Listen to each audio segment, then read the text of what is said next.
Silav roj baş hevan hêvîdarim hûn baş in. Çend û çên ku me di derbarê Rojavayê Kurdistanê de amadekirine dixwazim ji we re pêşkêş bikim.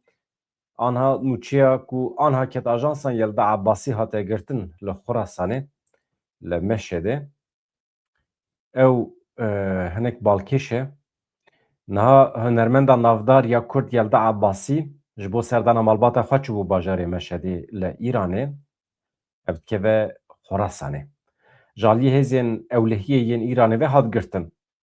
Cezayê salekê zîndanê lê hatiye birîn, ew şandin girtîgehê rêxistina mafê mirovan ragihand ku Yelda Abbasî li Almanyayê de jî ji bo serdana malbata xwe çûye Xurasanê li bajarê Meşhedê hate girtin.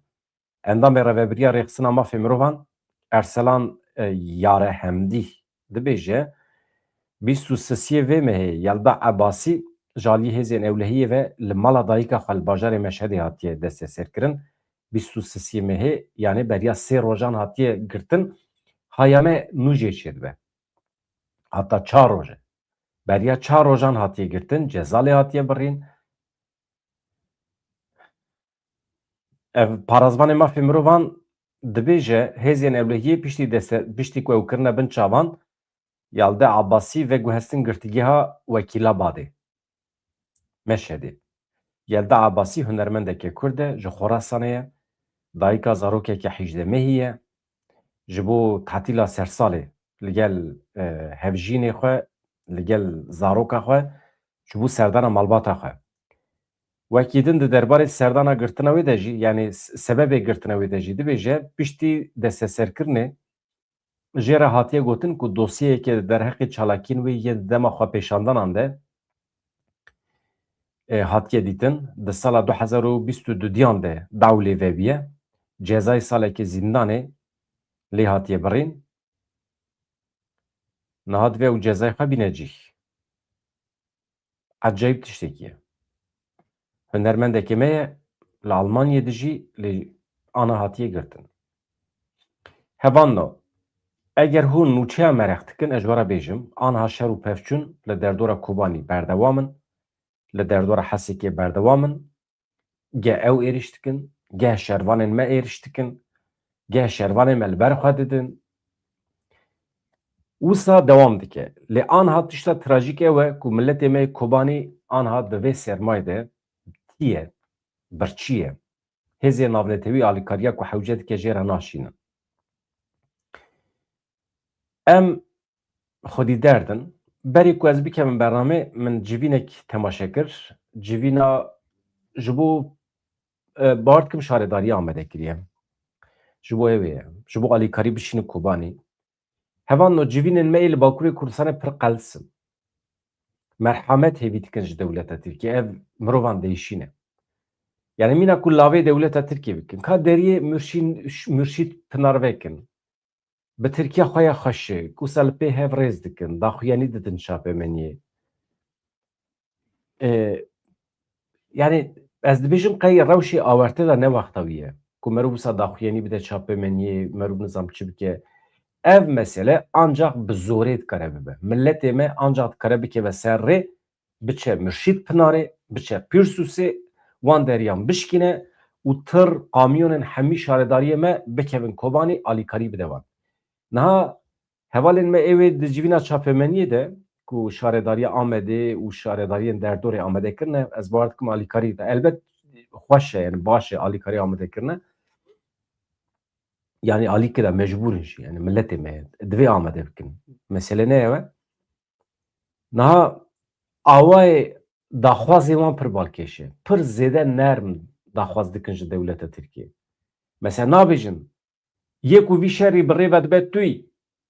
Eger tu bibêjî na ev şer disekine. Mesela daxwazê wisa tune ne? Pir nazik. Me alîkariya xwe kom kiriye. Deriyê Pîrsûsê ê Mürşîd Pinarê bila vebe. Em wê derê alîkarî bibin. Ya tu alîkarî dibî mesela binêrin. Dewleta Tirkiye li wê derê agir vêxistiye. Tamam şewatekî pir mezin heye. Wextê ku şewat bi xwe vedimirine, wextê ku milletê wê derê şewatê vedimirînin dewleta Tirk dîsa agir vê dixe. Tamam. û je bifikire tu jî di ber re tu alîkarî didî wan mirovên di nava şewatê de. Manewî tune kî? Manewî tune. Yani peşi ev heza ku agir berde de malu mülke vi milleti devleta Türk dibe tu jî re bêjî bila agir bernede malu mülkê xelkê bila milletê me nexe nava agir. Yani tişte herî acil priorite evveliyet öncelik nav hevketiye. Öncelik nav hevketiye. Yani bifikirin yani devleta Türkiye anha erişi xwal ser Kobanî didomîne wekî din tune ya dünyayê de derdê kesekî tune were erişê Kobanî bike. Bawer bikin vê dünyayê de tu milletekî, tu rêxistinekî, tu dewletekî derdê wî tune were erişê Kobanî bike. Yani vê sira mistaqînê vê zivistanê. Tenê dewleta Tirkiye. Çeteyên li Şamê jî derdekî wanê ku êrişî Kobanî bikin tune ye. Sedî sed. Derdekî wanê wisa tune ye. Ew çeteyên dewleta Tirkiye ne. Aniha tu here li Colanî bipirse, Colanî terorîstekî mezin e, tu jî re bêje Kobanî ew bêje bi Xwedê ne kontrola me daye. Yani tamam derdê me ku em Helebê bigirin hebû, derdê me ku em Tilhefrê û Reqa, Tebqa, Ziqûm û Derezorê em bigirin, derdekî me wisa hebû. Lê aniha vê zivistanê derdê me ku em bikevin Kobanî û milletê wê derê mexdûr bikin tune ye. Ji ber ku ême jî pêdiviya me bi rewabûnê heye, em hikûmetekê nû ne, derdekî me ku em di qada navnetewî de xwe meşrû nîşan bidin heye. Yani aniha em nikarin îmza xwe bavêjin binê komkujiya. Her bipirsin hikûmeta Şamê wê ji were viya bibêje. Lê dewleta Tirkiye ji ber ku bawekê fermî di nav da tune ye, ji ber ku qelaş e, çeteyê xwe dişîne. Mirovê xwe ê kirîkirî dişîne. Bi destê wan şer dike li hember Kurdan. Ji ber vê yekê bêbext e, ji ber vê yekê xıyanet li Kurdan kiriye, xıyanet li pêvajoyê kiriye, xıyanet li Öcalan kiriye. Dewleta Tirkiye xıyanetkar e. Hevalna. Yani ez dê ji were nûçe bixwînim. Yani di vê pêvajoyê de hevalno ez çend gotina ji were bêjim binêrin. Yani endidan deng meng heye tune ye. Yani hakikaten tansiyona insana bilind be ha. Yani merû ez wextê yani hurmeta min ji rêveberên Dem Partiyê re heye. Binêrin. Hevalê me ne dixebitin. Li meclîsê ne şaredarî birêve dibin. Hevalo deng meng heye temam e yani. Ji me re bêjin ku ez bikaribim.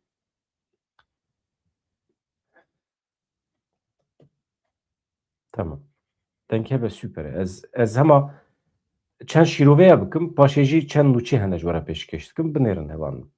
Du qareylan jî axivî, xweş bû yani.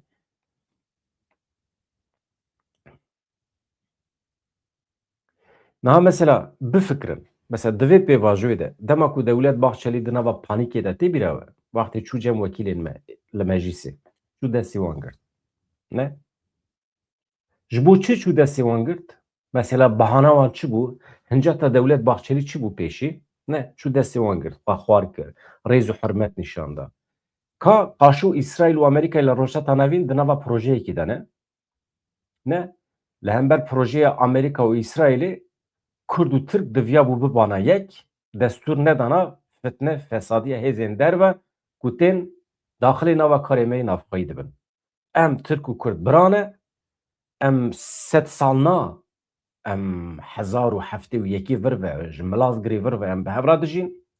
Kîjan hêzên cîhanê hatiye ber me, me ew têk birine, em aniha serfirazin, em bi hev re jiyane heta îro heta niha tu hêzekî navnetewî ji ber hebûna birayê me yê Tirk nekariye zirar bide me Kurda.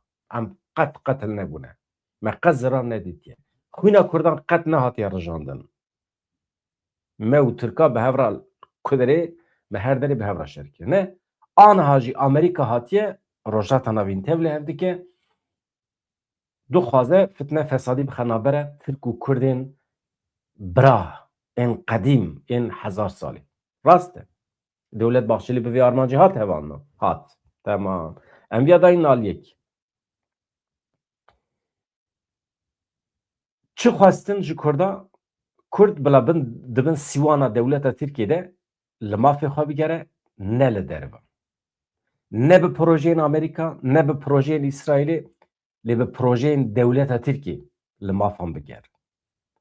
Bi vê pêşniyazê Dewlet Bahçelî çû cem Abdullah Öcalan. Çi bû di dawî de? Öcalan peyamekî şan derva got لسر پیشنیازا دولت ترکیه من اف پروژه قبول کریه من پروژه دولت ترکیه قبول کریه و حتی درکت گوت یا پروژه من یا پروژه آمریکای یا پیشنیازا من و یا پروژه آمریکای و öcalan inkar nake dibêje ev proje jaliyê dewleta Tirkiye ve hat ber min û min jî erê kir min nikar bû red bikira min destî wan girt rast e lê dewleta Tirk di nîvê rê de tam sal û 2 meh derbas bû dewleta Tirkiye di nîvê rê de xiyanet li öcalan kir çû cem Amerîkayê niha bi hev re gora Kurdan dikolên hem jî li Kobanî li Rojavayê Kurdistanê rast e rast e Amerika'yı dev ji Kurda berda yani tişta ku devleta Tirkiye veke proje anî pêşiya me Kurda dere û derket. Projeyekî Amerika'yê ji bo Kurda tune bû derneket. Projeyekî İsrailê ji bo Kurda jî tune yani dere û derket. Tişta ku devleta Tirkiye pêşniyazê Öcalan kiribû, pêşniyazê Kurdan kir ew panîka wan dere û derket. Çi kirin? Ya esas komploya devleta Tirkiye bû li hember Kurdan. Waxtê ku çûn destê xwe dirêjê Kurdan kirin gotin were em bi hev re bikevin nava projeyekî tirs û panîk çêkirin esas armanca wan ew destê ku pê girtine ew jê kin. Gora Kurdan bikolê Rojavayê Kurdistanê xirab bikin. Esas armanc ew bû. Yani Kurd xapandin. Em hatin xapandin. Yani îjab nake hevan. Aman neyên iftiral xwe nekin nebêjin em milletekî pir baqilin. Sedî sed em ji Tirkan baqiltirin. Em ji Ereban jî baqiltirin. Temam. Lê em ne xwedî stratejî ne. Em ne xwedî tecrübeya rêvebirina dewletê ne. Kêmasiyê me hene. Em tenê başin. Em bûne qurbanê başiya xwe. Niyeta me süper baş e. Belki em zêde ne baqilin ama em başin. İşte ji ber başiya me xelk bi me dilîze. Xelk projeya tîne da tîne pêşiya me bi me dilîze. Em dixapin hevanna. Em hatin xapandin. Ya ji me re bibêjin devleta Tirkiye di vê projeyê de, di vê pêvajoyê de Kurd di nîvê rê de hîştin nehîştin. Hîştin. Xiyanet li Kurdan kir, xiyanet li pêvajoyê kir, erê. Devlet Bahçeli xiyanet li Öcalan kir, erê. Çima? Çünkü Öcalan bi xwe ji me re got ya proje min ya proje Amerîkayê. Rast e got erê. Tamam. Devlet Bahçeli jî got. Got hêzên emperyalîst û filan û bêvan. Bi van derê wan. Aniha yê ku bi Amerîkayê re bi rêva diçe dimeşe xwedî projeyê li Rojheta Navîn dewleta Tirkiye, Devlet Bahçeliye Tayyip Erdoğan bi xwe ye. Ê ku aniha bi İsraîlê re proje amade kirin li Parîsê bi hev re peyman îmzê kirin dewleta Tirkiye bi xwe ye. Vaya tê çi manê? Tê manaya ku dewleta Tirkiye xiyanet li pêvajoyê li Öcalan û li Kurdan kiriye. Vaya divê em qatkin dayînin aliyek. Ev jî derbas bû. Tamam. Niha hevanna. Türkiye ne tenê divê komployê de cih girt mîmarê vê meseleyê. Êdî em nebêjin projeya têkbirina Kurdan a Amerîkayê mîmarê vê meseleyê. Bi xwe bi rêva dibe organîze dike çeteyên xwedixeneva faaliyetê. Yani eger ev projeya tunekirina Rojavayê Kurdistanê weke projeya xwefesehkirina PKK weke projeya çekdanîna gerîlla eger şertekî pêvajoyê be ev ji xwe felaket e. Yani bila kesekî nê ji me re nebêje ev şerê li Rojavayê Kurdistanê perçiyekî pêvajoyê ye ji xwe zaten. Vaya felaket e. Vaya skandal e. Vaya rezaletekî mezin e em nikarin ji nav derbikin ve em nekevin navê jî. PKK xwe fesih kir projeyekî pêvajoyê bû. Vaya me zêde eleqedar nake. Rêxistinê eleqedar dike. Tevgera Kurd, tevgera azadiya Kurdistanê biryar da ku gerîla êdî tu cara şer neke. Tamam. Vaxtê ku şer tune be dewleta Tirkiye xwe nermike problem tune. Ew jî pir zêde me eleqedar nake ya rastî. Ama Tunekirina Rojavayê Kurdistanê, bertarafkirina Rojavayê Kurdistanê ku bi berdelekî pir mezin di van 14 salên dawiyê de hat bidestxistin. Eger berdewama pêvajoyê be, vaya felaketê. Yani mîna xwe fesehkirina PKK be, em nikare ji binî derbikevin. Bila tu rêvebirekî Kurd ran hebe, vê îftirayê li xwe û li miletê Kurd neke û nekeve navê, yani em nikarin ji bin derbikevin. Ez bawer nakim tiştekî wisa hebe jî. Yani qet em li ser naaxivin. Yani eger ev projeya tunekirina Rojava li dijî pêvajoyê komplo be, hesabê vê yekê dibêje dewleta Tirkiye were pirsîn. Mesela hin hevalê me derdikevin dibêjin ev anha şarê li Rojavayê Kurdistanê projeyeke li dijî pêvajoyê ye. Min bi xwe birêva nebiriye ev proje. Dewleta Tirkiye birêve biriye. Dibe hûn hesabê vê yekê ji dewleta Tirkiye bixwazin. Bila kes nebêje ev şer li dijî pêvajoyê. Na. Ev şer ne li dijî pêvajoyê. Ev şer li dijî Kurdan e. Ev şer ne li dijî jinan e. Li dijî Kurdan e.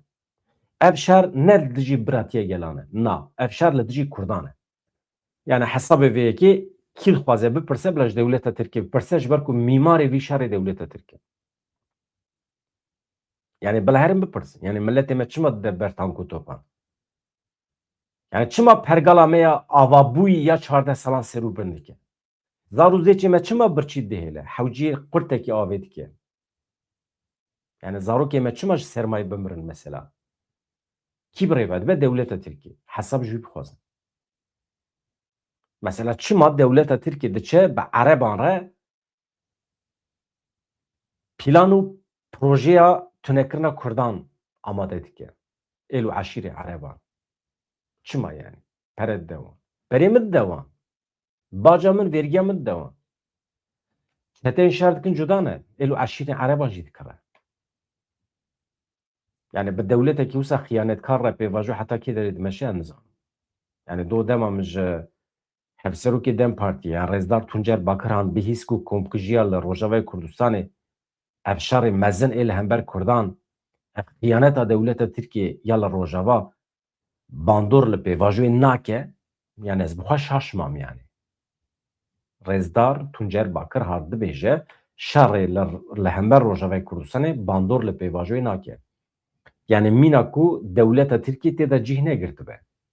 Yani mîna ku şerê li Rojava min dabe dest pêkirin, dewleta Tirkiye jî li keleka Kurdan cihê girtibe. Yani min wisa fehm kirin. Yani ez li bendê me ku Rêzdar Tuncer Bakir han vê mesela xwe serrast bike. Şerê li Rojavayê Kurdistanê bandor li pêvajoyê dike hevan. Milletê me pêvajoyê red dike ji ber şerê li dijî Kurdan. Dewleta Tirkiye ji ber ku xıyanet li Kurdan kiriye, milletê Kurd pêvajoyê red dike. Çünkü bi dewletekî xıyanetkar re îdî aştî nemimkün e. Doh Rêzdar Murat Karayılan çi got? Li ser cenazeyê Rojavayê Kurdistanê em nikarin aştiyê pêk bînin. Ew dewleta ku pêl cenazeyê Rojavayê Kurdistanê dike û dibe sebebê kuştina Rojavayê Kurdistanê nemimkün e ji me re aştî bîne. Pêvajo nemimkün e. Nikare bîne ya. Ya tu ji ga dikarî şîr derbixî. Nikarî derbixî ne? Tu nikarî bidoşî. Hevalên me ê ku dibêjin şerê li Rojava bandor li pêvajoyê nake, hewl didin ji gah şîr bidoşin. Mana wî tune ye. Yani ji ber ku yani em zanin yani çima em şaşman hakikaten ji ber Rêzdar Bakir han em zanin ew însanekî xwedî hestê netewî ye. Ew însanekî kurdewar e yani min axaftinî wî gudar kirine. Yani sen Kurd e yani.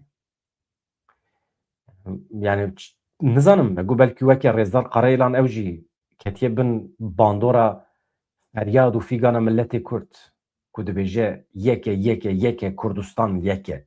Murat Karayılan ket bin bandora vê sloganê got tevger û rêxistinên me divê goh bidin banga milletê me. Li ser xeta netewî divê bimeşin. ev banga milletê me yeke Kurdistan yeke ji bo me ferman ji bo me talimat dibêje Murat Karayılan bixwe fermandarê hêzên parastina milletê Kurd e. Em hêvî dikin ku siyaseta me ya Bakurê Kurdistanê jî bikeve bin bandora van sloganên milletê me feryad fîgana milletê me Kurd bigihêje siyasetmedarê me jî li Bakur. Mesela di televizyûn û ajansê me de tê gotin êrişên li ser Rojava êrişên li dijî pêvajoyê ne. Yani em nikarin bibêjin êrişên li ser Rojava xiyanet li pêvajoyê kiriye, xiyanet li Kurdan kiriye, xiyanet li Öcalan kiriye. Ya çima em nikarin bibêjin ez şaş dimînim. Ya em vekirî bibêjin madem tu dixwazî dewleta Tirkiye rexne bikî bêje tu xiyanetkarî nebêje tu li dijî pêvajoyê. Mesele ne pêvajoya ya? Ya dewleta Tirkiye siyasetekî wisa nazik dimeşîne rê nade ku hêzên me eskerî jî şeffaf biçin şer. Em ew qas dor li me teng biye ji aliyê siyasî ve ev hemî qurnaziya dewleta Tirkiye hêzê me çekdarî, hêzê me şervan, hêzê me fedekar nikarin mesela biçin cephe. Li hember dewleta Tirkiye şer bikin. Mesela Karayılan dibêje em li Rojavayê Kurdistanê tune ne. Me dev ji şer berdaye dibe. Ha rastî tiştekî dine. Ez ji were çi dibêjim? Mesela nabêjim rastî tiştekî dine. Herin Rojavayê Kurdistanê li cepheya binêrin hûn ê bibînin ka kî şer dike. Ez behsa wî nakim. Ez zanim kî li wê derê şer dike. Ez zanim.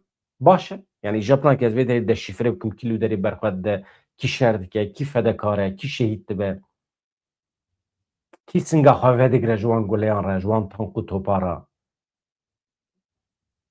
Baş e. Em zanin. Li vê yekê em bawayekî vekirî çima nikarin bêjin? Ji ber ku ji aliyê siyasî ve dor li me teng biye. Em bi dizî şer dikin, em bi qaçaxî şer dikin. Şerê me li hember dewleta Tirkiye jî êdî biye qaçaxî. Mesela Rêzdar Mesûd Barzanî dibêje şertê me ku em tevlî şer bibin ji bo parastina Rojavayê Kurdistanê ne weke sala 2014 e. Qanûn hene. Li gorî yasayên em nikarin biçin wê derê. Dewletekî cuda ye. Yani Başûrê Kurdistanê nikare here bikeve nava axa Sûriye li hember dewleta Sûriye şer bike. Yani Iraq jî destûr nade Başûrê Kurdistanê. Ji ber ku heremeke federal e, heremeke xweser e, otonom e, her çi be. Yani statûya me jî em nizanin. Em navê statûya xwe jî nizanin. Yani Kurdistan heye em nizanin ya otonom e, federal e, serbixwe ye, çi ye. Yani em ew qasa şermokî tev digerin. Di meseleyên siyasî de, di meseleyên eskîrê de jî. Em li hember dijmin şer dikin, em qaçaxî şer dikin, em bi dizî şer dikin. Em dibêjin em ninin. Ve me şer nekiriye, ne ezim, ez tuneme. Ez li Rojava tuneme la, tuneme. Ez vê derê ji were YouTube pêşkêş dikim, ez jî ne ezim. Yek YouTube pêşkêş dike teqlîta min dike ya rastî. Yani em ew qas şermokî bûne. Yani van tiştana me aciz dikin. Yani. Berdevka YPG daxife, dibêje ew qas bêbext e Şam û dewleta Tirkî bi navê êl û eşîran êrişê me dikin hevan. Bi navê êl û eşîran êriş dikin. Ya. Yani dibêjin ne emin, gava din min ji were gotiye, ew jî qaçaxî şer dikin. Berdeka yekîneyên parastina jinê YPG Roksan Muhemedê ragihand ku komên çekdar agirbez bin pê dikin, bi navê êl û eşîrên Ereb bi sermeda tên êriş dikin. Berdevka YPG da zanîn ku hemû êriş hatine têkbirin heta niha. Tenê li gundê Sefayê zêdetirê çil çekdarên wan hatine kuştin. Ê Şamê. Niha dibêje ji dema ku agirbez hatiye ragihandin çeteyên Heteşê, Daişê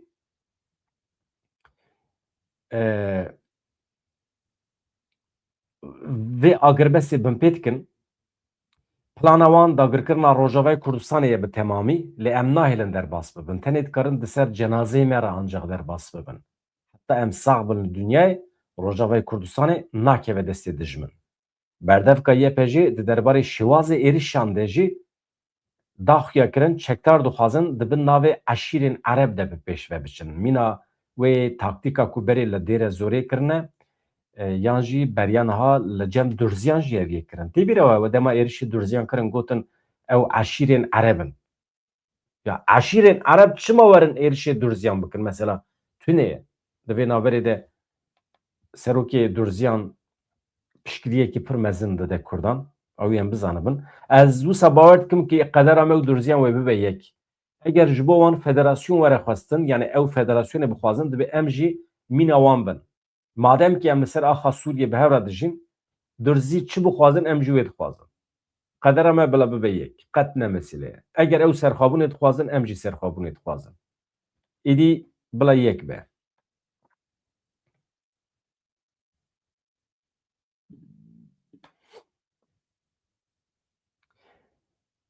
Wekî din dibêje hemû êriş hatine têkbirin heta niha. Rewşa şervanê me baş e. Çete heta niha nikarin bi pêş bikevin. Ne derdora Hesekê ne jî binya Kobanî nikarin pêş bikevin. Roksan Muhemedê balkişand ser wê yekê ku armanca serekê ya êrişên doh girtina rêyekî stratejîk di navbera bajarê Rojavayê Kurdistanê de lê hewldarên wan bi ser neketine. Zêdetirê çil çete hatine kuştin. Bertevka YPG jî di derbarê zirarê wan komanda jî got di dema hewldana wan ya ji bo pêşveçûna ber bi Kobaniyê ve herê kêm 2 tankê wan hatine têkbirin. Bi dehan çekdarê wan jî hatine kuştin. Li gundê Sefayê di navbera çil pêncî çekdarî de kuştî hene. Gelek wesayetên zirxî jî hatine îmha kirin. Yani ê askerî, wesayetên askerî bêjim. Yani dişibin tank û topan ez navê wan nizanim. Baş e, ana rewşa şervanan baş e. Milletê me Bakurê Kurdistanê dibe nesekine. Niha ev çete 30 kilometre ji navenda Hesekê dûr e, bi hêzeke mezin li wê derê bicih bûne, heta niha nekarîne tu deran dagir bikin, lê li bendê ne. Li bendê ne ku rew şinek nerm bibe, ew bikaribin êriş bikin. Di vê naberê de Dem Partî bi Rojava Rojavayê Kurdistanê çû serdana Dem Partiyê, pardon, serdana CHP. Dem Partî çû serdana CHP. Helbesta CHP nexirab e. Di derbarê Rojavayê Kurdistanê de Özgür Özel mi vê sibê godar kir. Yani Dem Partî her du hevserokên Dem Partî çûn serdanê piştî civînê daxuyaniyekê hevbeş dan çapemeniyê. Yani ji xwe helbesta partiyên me yên siyasî û nizanin çawa ye. Yani her du hevserokê me jî xweş diaxivin, baş diaxivin, xwedî li milletê me derdikevin. Lê helbestekî qels e. Tabii ji ber ku numuneya Selhedîn Demirtaş heye, hûn zanin di dema meseleya Kobaniyê niha da 2004 de Selhedîn girtin avêtin hepsê sûjbar kirin. Ew serhildana ku bû sebebê çil pêncî mirina çil pêncî kesan ew serhildanê Kobanî ji ber wê 108 însanê me hatin darizandin, mehkeme kirin, mehkema wan hêjî didome veya cureyekî çavtirsandinê bû, aniha encam girtiye. Yani ev tirsandina milletê me, tirsandina siyasetmedarê me gîştî encamek. Yani serê xwe girtiye çima? Çünkü îro siyasetmedarê me nikarin weke wê demê bang li milletê me bikin. Selhedîn Demirtaş bang li milletê me kir. Roja man û nemanê ye rabin ser xwe em biçin piştgirî bidin hevalê xwe li Kobanî, milletê xwe li Kobanî. Çi bû? Encama wî giran bû tabii. Dewleta Tirkiye rehet nesekinî, hemî avêtin hepsê. Tabii çil pêncî kes jî mirin.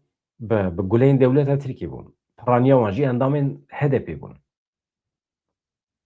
Aniha çi bûye? Ji ber wê tirsê siyasetmedarê me nermo diaxivin. Pişo dikin. Wisa ye. Normal e jî belkî normal e. Yani hevserokên giştiyên Dem Partiyê Tulay Hatîmoğulları, Tuncer Bakırhan bi mijara êrişên ser Rojavayê Kurdistanê çûn serdana serokê giştiyê CHP Özgür Özel.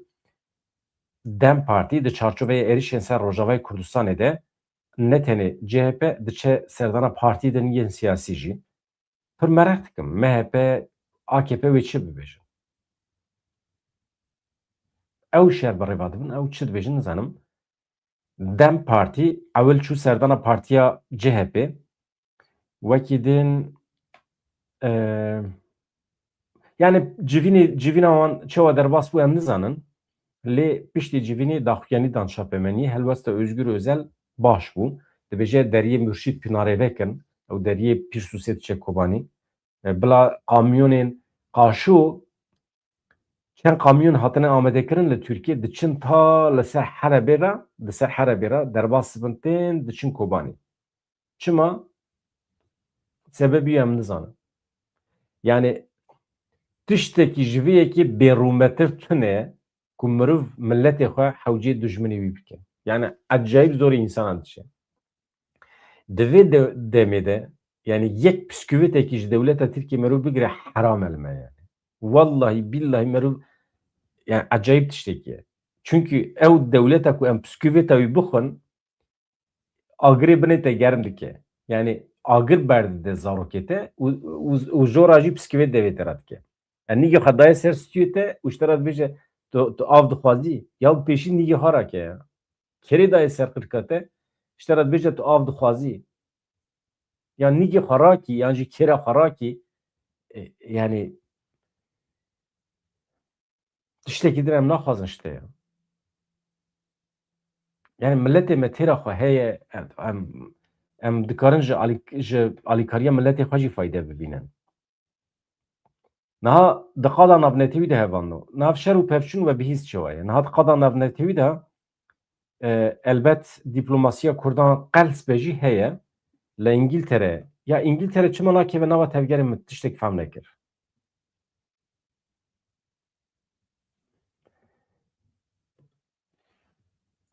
İngiltere jî mesela bandora wî qas li ew heye nizanim li Rojava. Li Sûriyê. Siyasetmedar saziyên Kurd yên li İngiltere bi kampanyaya bi hewldanên dîplomatîk bang li hikûmeta İngiltere dikin, bang di parlamento û wezareta karêder ve dikin ji bo bikeve nava hereketê ji bo Rojavayê Kurdistanê. Pêşî ji bo rawestandina êrişan paşê ji bo alîkariya mirovê. Kurdistaniyê li İngiltere bi duruşmeya defan Rojava dawî li şerê Kurdan bînin li dijî êrişên ser Rojavayê Kurdistanê çalakiyên girseyî li daxistin. Siyasetmedarın saziyên Kurdistanî ne bi kampanyayên îmzayan bi nameyên ku dişînin ji derdorên cuda re hewl didin hinek alîkarî bişînin Rojava re. Tekoşîna dîplomatîk ya Kurdên li İngiltere bi vî rengî ye. Niha ev heye Kurd for Labour yani Partiya Karkeriya ji bo Kurdan siyasetmedarên Kurd yên di nava vê Partiya Karker de ew Partiya Karker heye gelekî bihêze li İngiltere. Kurdê di nava vê partiyê de ji bo xwe wisa komîteyekî çêkirine, nameyekî ji Wezareta Karêder vereşandine. Tê de tê gotin ku Kurdên li dijî Daişê şer kirin, bi tenê hatine hêştin îro, ev yek ne tenê li dijî exlaqê mirovî ye, di heman demê de li ser ewlêkariya netewî a Kraliyeta Yekbûyî yani li hember İngiltere jî encamên ciddî dikare bi xwe re bîne. Yani xeterî ye. Lewma jî çi kirin? Bang li Kraliyeta Yekbûyî kirin, bang li İngiltere kirin, ji bo parastina sivîlên Kurd piştgiriyê bidin gavên demokratîk bûnê, piştgirî bidin Rojavayê Kurdistanê. Yani çawa gavên dîplomatîk bavêjin. Yani ji İngiltere pir vekirî ye ji İngiltere dixwazin ciyê xwe de wisa nemîne bikevin nava hereketê. Niha Parlamentera Partiya Karker heye Feryal Kirak Demircî ew jî Kurdekî Elewî ye. Carekî din pêşnûme pirsekî amade kiriye pêşkêşî Wezareta Karêder vekiriye. Ez bar dikim bersiva xwe jî girtiye. Nameyekî jî nivîsandiye. Parlamenter Rupa Huk jî pêşnûme pirsekî pêşkêşî Wezareta Karêder vekiriye. Ana li İngiltere pir name diçin Wezareta Karêder ve. Hûn çi dikin? Rola we tê de heye tune hûn çima nakevin nava hereketê? Hûn çima van kevne perestan rehet berdidin ji bo êrişî Kurdan bikin? Aynî tişt e. Em ka em hevalbendê hebûn, ka me li hember Daişê şer kiribû. Li ser êrişê li hember Rojavayê Kurdistanê bi navê Stop Attack on Kurd in North Syria kampanyayekî hatiye destpêkirin. Ez nizam çima dibêje North Syria. Hevano yani Kurd in North Syria nemaye. Yani Kurdên Bakurê Sûriyê tune ye. Li Bakurê Sûriyê Kurd tune ne. Kurd li Rojavayê Kurdistanê hene. Dev ji wî berdin yani. Hakikaten dev ji wî Bakur Rojhilatê Sûriyê, Kuzey Doğu Sûriye nizam dev ji wî berdin ew çû yani. Projeyek bû bi serê xwe negirt. Serê xwe negirt. Ya em bikirine hatin ya milletê Ereb ne di wê astê da bû ku bikaribe ew qas medenî be, ew qas kedîkirî be. Kedî nebû, kedî nebû nikarin. yan em perwerdekareki baş nının ji bu insana kedî bikin yan ew ne müsaidin ez nizanim yani di 14 sala da bi Xwedê yani mera dikarî bû heywana kedî kira di 14 sala da ama ev însan kedî nebûn. İnsanê pir dirû derketin ji wan. Yani mesela evan tune ye. Nabêjin ya em ê bi vana re heta çi wa bijîn ya? Ka em cîranê heve. Niha mala te û mala cîranê te tu bizanî bî heta li kêleka heve.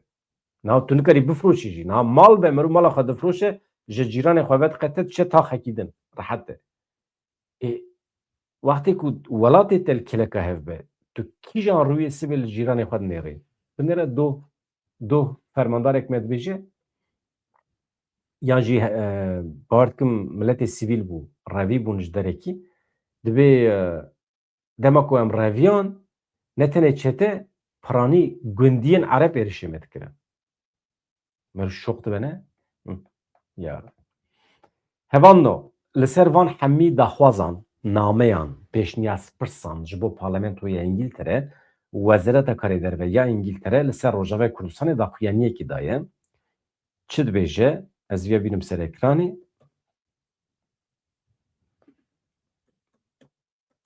Hevanê ku axaftina Rêzdar Murat Karayîlan merex dikin dikarin biçin ser beşa zindî ya vîdyoya me ya kanala me Bedran Dere hûn dikarin wê derê temaşe bikin. Wezareta Karêderveya İngîltere çi dibêje? Ez heka qaşû dadanî ser ekranê. Dibê wan daxwaz kiriye ku li gorî Agirbesê tev bigerin. İngîltere ji dewleta Sûriyê xwestiye ku li gorî Agirbesê tev bigerin. Hevçûna hêzên hikûmetê ya ber bê Bakur Rojdatê Sûriyê ve divê were rawestandin. Sivîl bê neparastin, alîkariya mirovî were garantî kirin. Wezaretê ragihand ku wan daxwaz ji her du aliyan kiriye ku li gorî Agirbesê tev bigerin. Tamam. Şer bidin rawestandin. Tamam. Ez jî eyn tiştî dixwazim. Ama bi daxwazê nabe. İngîltere aktif e. İngîltere çalak e li Sûriyê. İngîltere hêza herî mezin e li pişt Heteşê, li pişt Sûriyê. Bila neyên kesî nexapînin. Ê ku Sûriye ser û bin kir û Heteşê û Colanî anî ser hukm İngîltere ye. Ê ku Tirkiye bi rêva dibe İngîltere ye.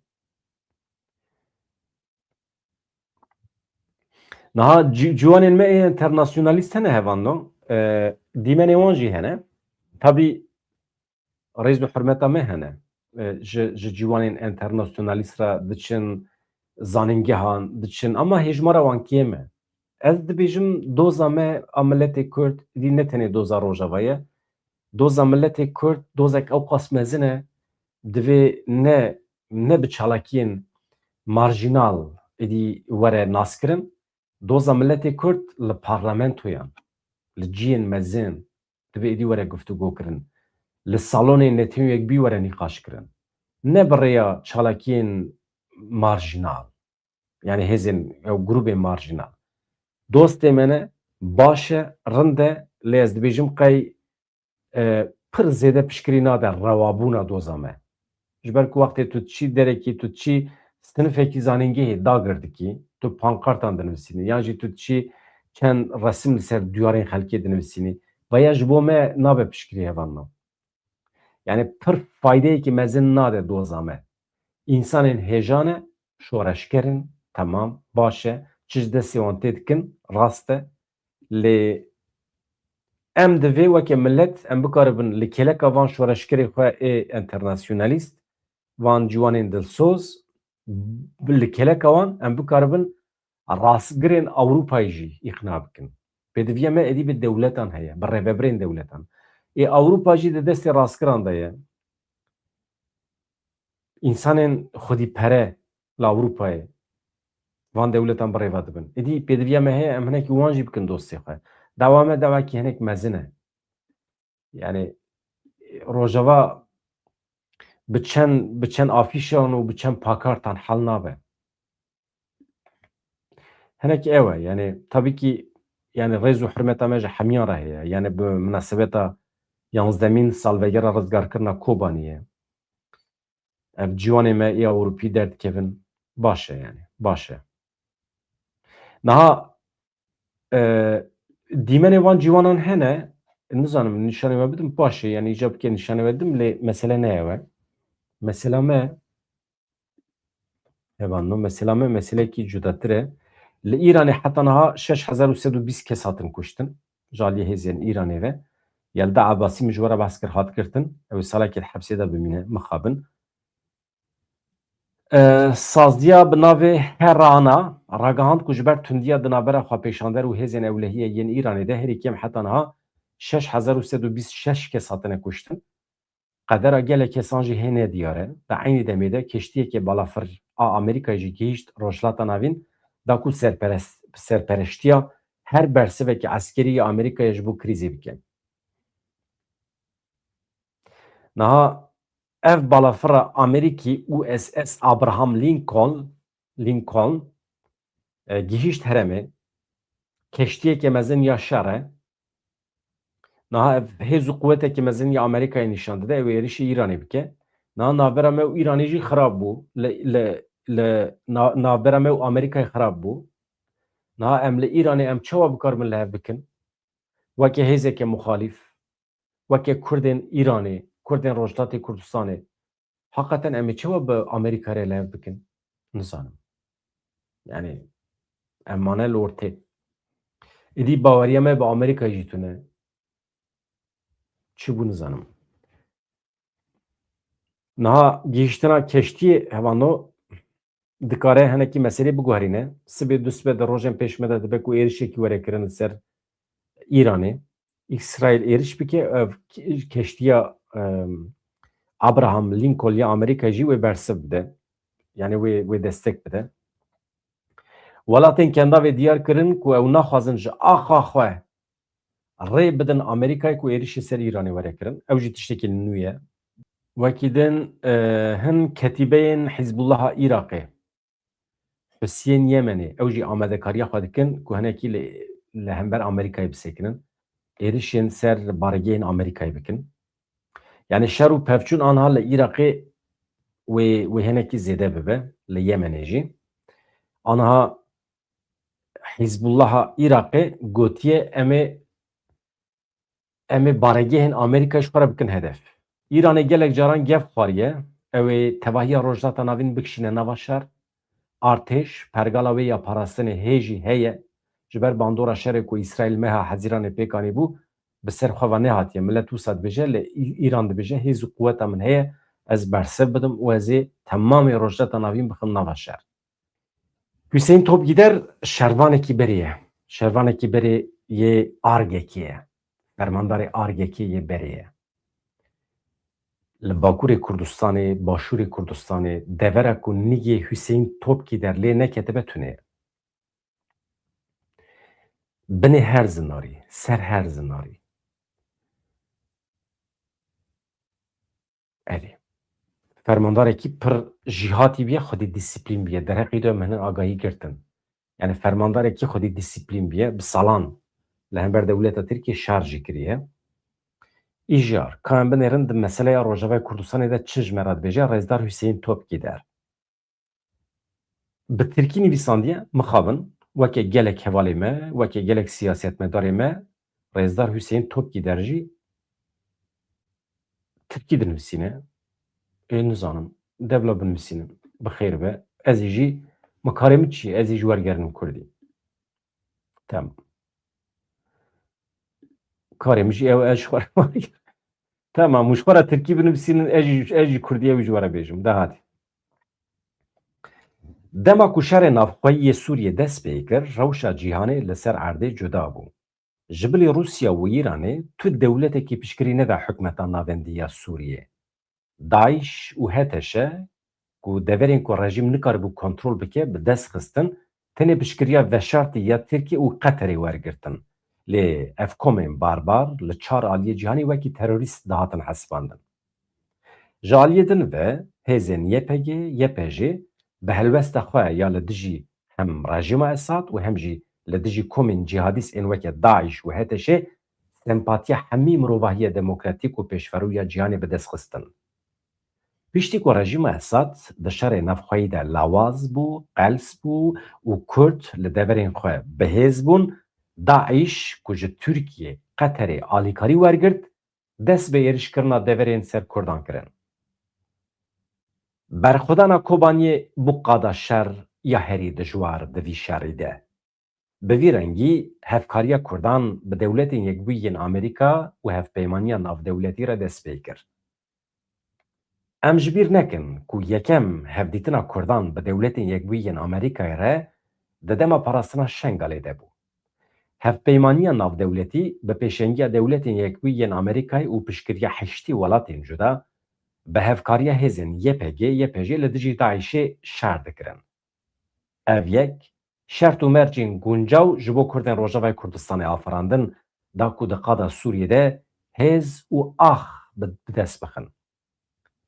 Platforma Astanayê ku ji hêla Tirkiye, Îran û Rûsyayê ve hatiye damezrandin, armanc dikir ku rejîma Esad biparêze. Hêzên cihadîst hedef girt, ne Kurdan. Herçend Tirkiye dixwaz vê platformê li dijî Kurdan bikar bîne jî û hîn tawîz wergirtin jî, ew nekarî Rûsya û Îran li dijî Kurdan rake. Di Sûriyeyeke perçebûyî de ku gelek hêzên cîhanî û herêmî hesabên xwe hebûn, jîngeha kaotîk derfet ji bo Kurdan pêşkeş kir. û wan derfetan bi giringî bikaranîn.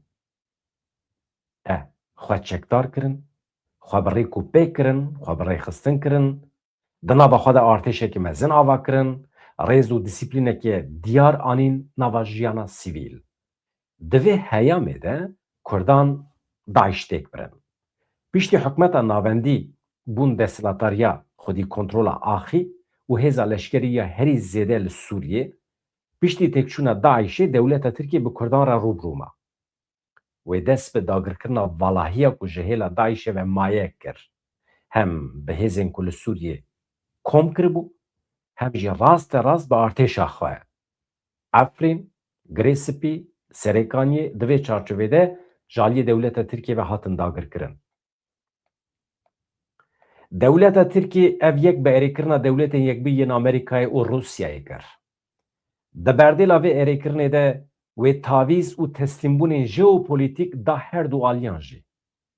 Piştî hilbijartina Donald Trump ya ji nû ve pirsgirêkên ku dewletên Yekbûyî yên Amerîkayê bi welatên NATOyê re dijiyan, her wiha beşdariyên Tirkiye di şerê Ukrayna, şerê Gazayê, plana dewletên Yekbûyî yên Amerîkayê û İsraîlê ya di derbarê Îranê de çi kir? Destê Tirkiye xurt kir. Yani konjonktûra siyasî ya li herêmê li gorî menfaetên Tirkiye guherî û veguherî. Hilweşîna rejîma Esad û paşê ji walê rakirina Rûsya û Îranê ji qada Sûriyê, hevkêşiyekê nû, hevsengiyekê nû afirand. Bandora Tirkiye li ser erdê çi bû? Zêdetir bû. Desteserkirina dewleta Sûriyê ji hêla Heyet Tahrir el Şam HTŞ ve ku berê bi alîkarî û parastina Tirkiye li Idlibê dijiya, veguherandina vê hêzê bo amûrekê bikêrhatî ji bo Amerîkayê, ji bo İsraîlê û Tirkiye, rewşa li ser erdê jî çi bû? Guherand. Dewletên Yekbûyî yên Amerîkayê ku berê li dijî hêzên cihadîst şer dikir, niha ew xistiye bin bi kontrola xwe, dest bi bikaranîna wan kiriye. Dewletên Yekbûyî yên Amerîkayê û İsraîl nikarin bi girtina Kurdan li keleka xwe li dijî Îranê, li dijî Lubnanê, li dijî Filîstînê şer bikin. Bi Kurdan nikarin pêş bikevin. Kurd ji bo vê wezîfê neguncawin. Lêbelê ew dikarin van tiştan bi cihadîstên ku wan anîne bin kontrola xwe bikin. Bêguman rewşa nû ya li ser erdê destpêka serdemekê nîşan da ku li dijî Kurdan dixebite. Ba li dijî Kurdan e. Daîş, El-Qeyda yekevin di lîsteya rêxistinên terorîstên cîhanê de bûn heta niha. Daîş, El-Qeydaya nû bûne dewlet. Ev dewlet ji aliyê hemû dewletên cîhanê ve tê naskirin. Di destpêka şerê duyemîn ya Rojavayê Kurdistanê de cihadîst bi vê avantajê êriş dikin ser Kurdan. Kurd êdî ne bi Esad yan jî Bexdadî re rûbirûne ku wekî nerewa têne hesibandin, lê êdî bi dewleteke ku rewatî bi dest xistiye re rûbirûne. Binêrin, milletê Kurd êdî ne bi Esad yan jî Bexdadî re ku ne weke rewa dihatin hesibandin re rûbirûne, lê êdî bi dewleteke rewa re rûbirûne. Sûriye bi pêşengiya Ehmed el-Şara. Ev dewlet bi sloganên Daîş û biratiya Daîşê êriş dike. Ev dewlet bi sloganên Daîşê û bi barbariya Daîşê êriş dike. Erka me ji her demê dijwartir û zehmettir e. Divê em bi biryartir, wêrektir û jîrtir bin. Dibêje Rêzdar Hüseyin Topgîder di tweeta xwe ya îro de. Bi hêviya rojên xweş azad dem baş.